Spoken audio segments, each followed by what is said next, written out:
Bali pangestune wong tuwa tampan.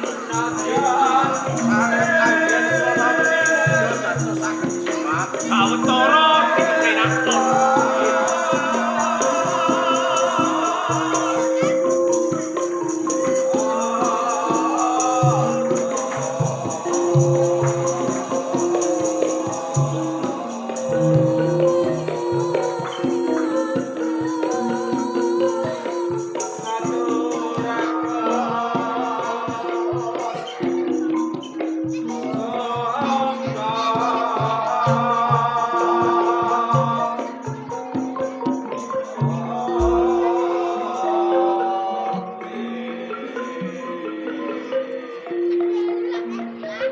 Ngaturaken sugeng kula Guru. Iya tak tombo. Bali pangestuku tampan. Sakundi mugia dadosaken teguh ingkang murid. Sawetara lenggahmu padha dipenak. Ngestoaken dawuh. Wibisana. Coba aku takon jawab sing jujur. Undak-undakane murid ana ing Semarang. Guru, kula kinten guru sampun ngertos piyambak. Saben pendak taun murid-murid wonten ing Semarang menika boten suda nanging malah tansah tambah kathah. Murid-murid enggal ing wekdal sak menika kula mentah. Ing waune dereng ngertos tata krama Subasita sareng sakniki nyiswa wonten ing Semarang. Mumpun ngertos pedamelan piyambak. Ngertos unggah-ungguh. Senajan mapane ana ing desa. Nanging kudu iso njaga awake dhewe-dhewe. Ana tetembungan ajining diri saka lati, ajining raga saka busana. Senajan kowe wong desa, nanging yen kowe bisa ngemong rasaning liya, tak kira uripmu bakal tentrem, bisa manggihna urip sing mulya. Coba aku takon karo kowe. Tambahe murid ana ing Semarang. Iki hitungane ana pira? Guru, hitunganipun murid wonten ing Semarang menika tambah 3 bergodo.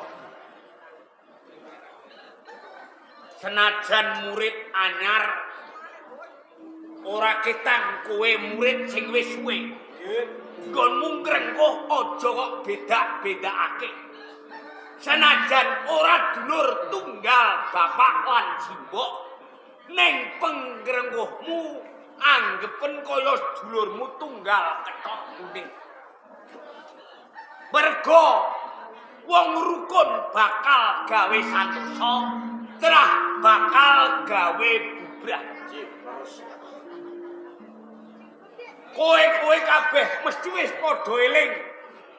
Nalika nampa wejangan saka ngersane Guru Agung Syekh Siti Jenar.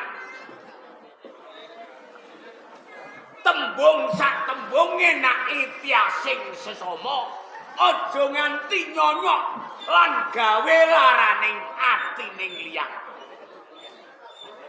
Senajan kowe ora duwe bondo donya, nanging nek kowe gelem sumeleh rasamu, pasrah karo Gusti Allah Ta'ala, uripmu bakal bisa tentrem.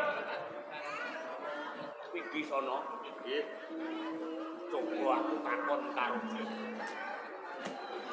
Tak sawang wiwit mau,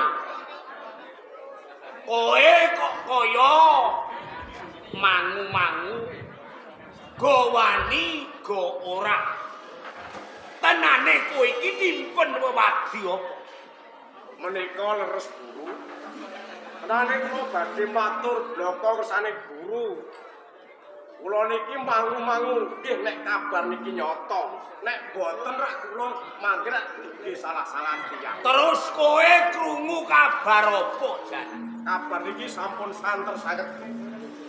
menawi Guru Agung Syekh Siti Jenar wekdal sak menika sedo. Guru Agung Syekh Siti Jenar.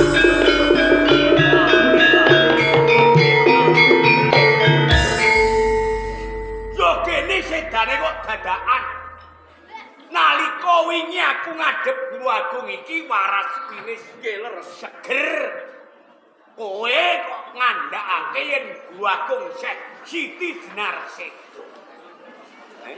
Niki namung kabar nggih dereng nyata. Malah enten kabar sing boten tinemu nalar. Ana kabar sing ora ketemu nalar. Terus kabar apa meneh? Menawi jisimipun Guru Agung Syekh Siti Jenar malih dados asu belang yuyang. Jisime Guru Agung.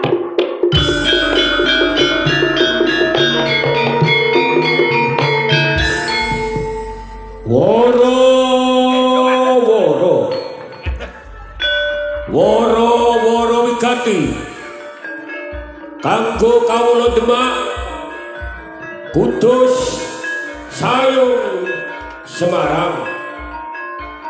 Woro iki saka Kasultanan Demak kang tanggung jawab woro Makdum Ibrahim Sunan Gunung.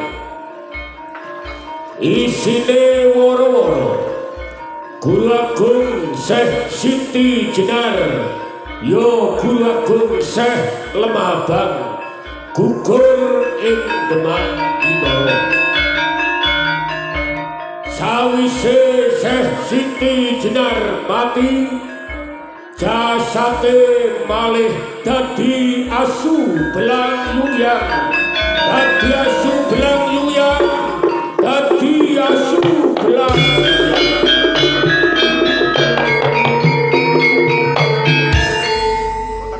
Kawe to kula niku. Bebasan kowe kandha kaya wong inang durung abang. Wong itu durung garing. Ana woro-woro saka Demak. Woro-woro iki mau sing mandhegani Makdum Ibrahim Sunan Gunung Resik. Nandhakake yen Guru Agung Syekh Siti Jenar sedo, sisime malih dadi asu belang yuyang. Monggo wiwit aku cilik nganti tuaku semene. Iki durung tau krungu. Jeneng wong mati kok jisime dadi asu. Nggih lembene iki enten kabar atus kabar. Cetha iki rekayasa. Gawe niki. Golek eleke Guru Agung Syekh Siti Jenar, yur dheweke ngreka daya sing kaya ngono kuwi mawon. Ngene. Apa kowe do percaya yen gurumu sedo jisime diwarak-warake dadi asu belang? Boten percaya kula niki. Boten percaya. Nek kowe ora percaya aja cukup meneng. Ora ketang kepiye wae kowe wis kepotakan biji. Nggih. Kepotakan becik karo Guru Agung Syekh Siti Jenar. Monggo nalika Guru Agung Syekh Siti Jenar sesugeng. Kowe iki durung tau nyembulih utawa atur sesulih. Mergo woro-woro iki saka Demak. Ayo do dibuktekno. Sing de alu nggawa alu, sing de linggis nggawa linggis. Demo ning Demak. Demo.